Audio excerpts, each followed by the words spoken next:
You know the phrase, second verse, same as the first?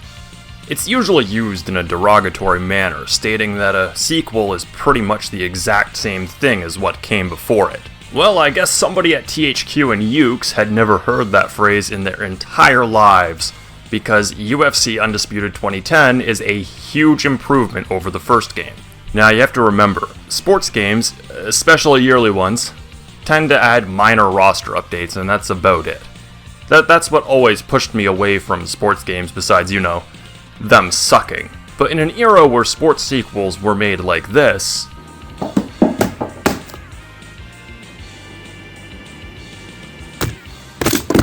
UFC Undisputed 2010 really does stand out from the crowd. UFC 2009 was a huge success for THQ and the UFC. It got people who otherwise weren't into the sport of mixed martial arts to give a second look, and gave MMA fans something they had never ever had, that being an accurate simulation of the fastest growing sport in the world.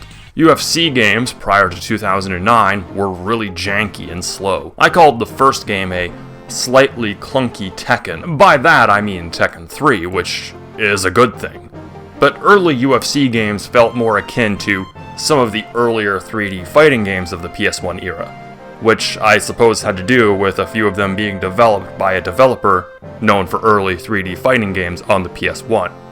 But prior to Undisputed, no game had managed to marry the unholy trio of striking, ground grappling, and clinch grappling to such an extent.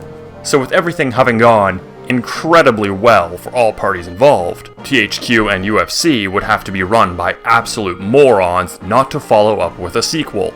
So they followed up with a sequel.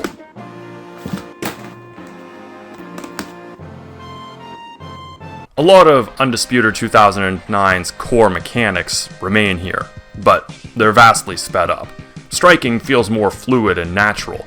Grappling is far more responsive, and I feel like my inputs are actually being taken into consideration and aren't just suggestions. Submissions still suck. They aren't the ideal way to win fights this time around, sadly. They even gave us the ability to slip punches, making it so that we can be more evasive and stand our ground during intense brawls. The swaying mechanic feels a little weird here, especially coming from newer games, but it works, kind of. It does lend itself to some wonky hitboxes, like right here I clearly caught a shin to the dome and somehow wasn't lobotomized. Actually, my first major gripe in this game is the hitboxes. In 2009 they weren't perfect, but they functioned. In 2010, the hitboxes are awful. They are so unreliable, and many times when a shot should have put me to sleep, it wouldn't. Then when my opponent throws a punch that I otherwise would have just tanked, it sends me down to the ground with the force of 1,000 atom bombs. There will be times where my knuckles just graze my opponent or don't connect at all, yet still somehow scores a knockout. Almost like I hit the atoms in the air so hard that they render my opponent invalid for the next 30 minutes. This sort of inconsistency really does hinder the fun of the game. Not to a massive degree, but still a little. Where I feel the game has the most improvement is in the roster. Aside from Randy Couture, who hadn't signed his likeness to be used for games, everyone major is here.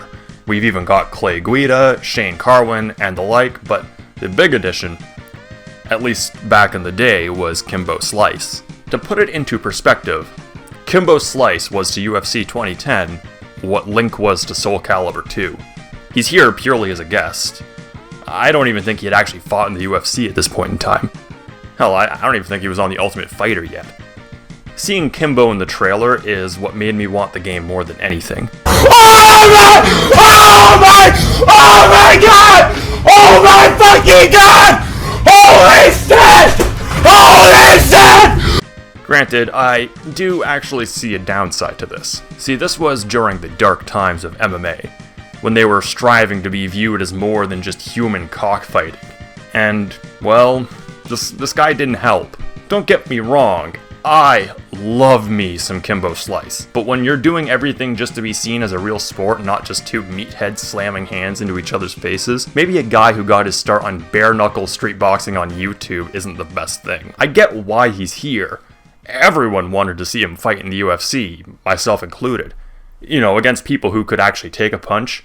But I feel like this is like trying to convince everyone you're not an idiot, but then you go and snort drain cleaner off the left ass cheek of a mildly irritated Wolverine. I suppose what I'm trying to say is, it's counterproductive. But the additions don't stop there. The game has 2 other guest fighters. One is Punkass, who I guess is the founder of Tap Out. I'm not particularly familiar with him. And the other, and I can't believe I'm saying this, it's Shaquille O'Neal. Like, why?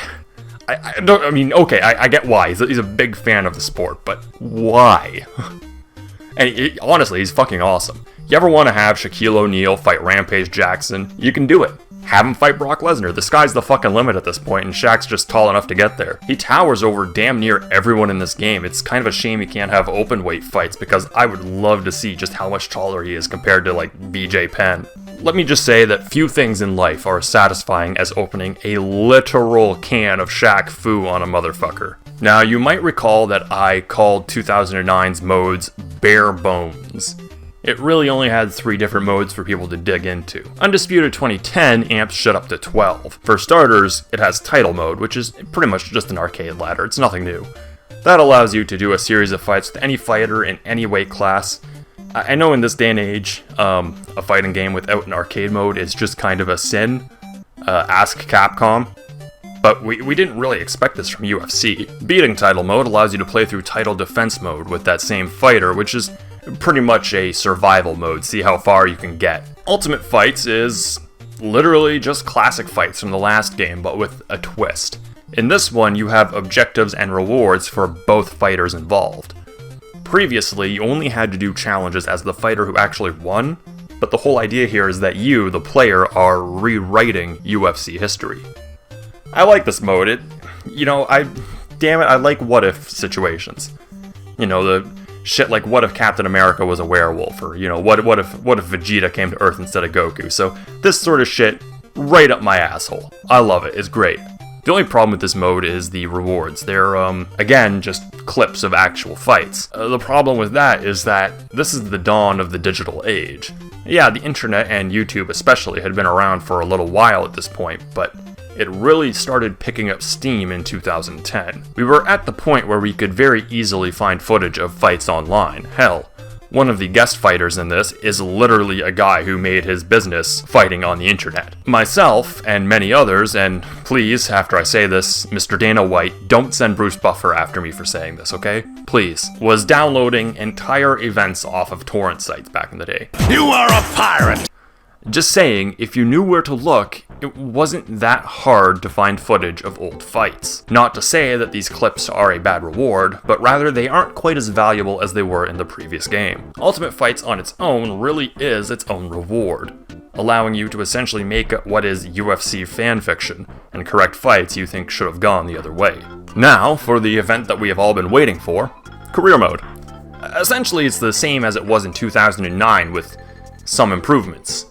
This time around, you start off in the amateur leagues. This allows you to buff yourself up a bit, get to a good starting point, and learn the game before jumping straight into the WFA. Yeah, you don't go straight to the UFC this time. The World Fighting Alliance is where you'll be spending a good chunk of time before going into the UFC. I like this for a number of reasons. One, because it really does mix up the game a bit. In the WFA, you mostly just fight custom fighters, no real names here. It gives the game a much broader, more grand scope, instead of having a big-name fighter show up in this ho-hum, bumfuck nowhere, small-time organization. It really wouldn't make sense for a guy like Anderson Silva to step down from the UFC just to fight you in some little, no-name organization. So you have to build up to fight the big names. It does give a real feeling and sense of progression. This time around, I decided to try out a wrestler. The character creation is actually really improved in this game, with options laid out in a way that makes it easier to cycle through. You're not just going through a straight line of trunks, you can select from multiple styles and change the color relatively easily. This makes making your own fighters a much faster, more fluid, more pleasant experience. I love making characters, so this game already gets points for that. The cred system returns, working pretty much the exact same way it did before. Here, you can level up sponsors, which will allow you to earn more cred off them. It also allows you to make your fighter look like a total corporate whore, which I would Never do. By the way, have you heard of Raid Shadow Legends? It's a totally good game, and it has the graphics. And no, really, I enjoy it. See, they gave me the monies. Sometimes you'll also get stopped after a fight to do a photo shoot for a magazine, which I think is a real magazine. I could have swore I had a few issues of this, but yeah, sometimes the covers come out a little fucky. I didn't know my character was missing no. The core of career mode is still here, with a lot of your time spent in menus, deciding what to level up. This time around, it's a lot easier to level up your stats, and this makes the game go by a lot faster. You can now just automatically spar, instead of having to actually go through a sparring session. And all this does is reduce the amount of points you get from it, but really, that's a small sacrifice compared to how much faster it makes getting through the game. Like, if I had one particular problem with these games, it's how much time you spend in menus. People shit on the WWE games, but they did the right thing with the whole RPG mode. You could walk around and interact with other people. I'd like to see a UFC game attempt something like that, even if it's a small area, just something besides sitting in menus all day. When you do get to a fight, it's business as usual. The controls are pretty much the same, and knockouts are just as glorious as they were before. I find that the animations of some moves have been tweaked a little, and thank God for that. The less I have to look at how the front kick looked in the first game, the better. I still see it whenever I close my eyes. It won't go away. Okay, so I lost that fight. Guess I should probably work on my striking defense, and wait. What the hell is this? My stats go down? Yeah, this time around, if you don't train a stat after a period of time, it starts to decrease. Meaning that you will sometimes have to sink points into a stat you don't use that often, just to keep it from going down too much. My advice would be to avoid a certain stat. For instance, I only got my submission offense to 30. And that's where it's going to stay. Sink more points into defensive stats so as to avoid being taken down or submitted. This only really serves as a minor annoyance at the start of career mode, and the points won't decrease after you get a stat to a certain number, but still, who thought this was a good idea? Like, it's not fun having to constantly redo shit here. My biggest issue with career mode is that once you become champ, you just kinda fight the same 6 guys over and over and over and over, and okay, come the fuck on, you had your fucking chance, it's 2030 by this point, you're like 60, retire. It's actually a problem throughout the entire run of career mode. Like, I love a good trilogy, but I fought most people in this division at least 4 or 5 times. They could have thrown in a few calves to shake things up, at least a little bit. Now, I want to talk about one last mode before we wrap things up, and it's a big one. In fact, I feel like every single MMA or boxing game needs this mode in order to feel complete. That mode is event mode. Event mode allows players to set up their own fight cards, and to me, this was a big deal, because it allowed me to make my own events with my own created fighters, or set up dream events. The only issue I have is that the game never tracks this. I would love if, and this is my second time saying it throughout this review, if they took a page out of WWE's book, and made it so that the game tracked each fighter's wins and losses within the game, as well as belt changes that occurred during event mode. I mean, hell, by the time this game came out, half of the shit in it was outdated anyways, so why not? Event mode is where I spent a huge chunk of my time with this game as a teen, and honestly, it was so much fun setting up events for this review that I didn't even want to stop. I got way more footage than I would have ever needed for this. Probably more footage than for any game I've ever reviewed. Undisputed 2010 still has some flaws, it still has a bit of that jank, but if you can look past that, you'll find that the game is a major improvement in damn near every way. And you know what? I can't be mad at a game being this similar to the first when the first was that damn good to begin with. A lot of people throw around the word rehash, but sometimes it's okay to just do what you did before. UFC Undisputed 2010 is better than the first game, even if it is just UFC 2009 2.0. I probably spent most of the early 2010s playing this game right up until I had to sell most of my games. It's a fantastic game that only really builds on the foundation that was laid for it.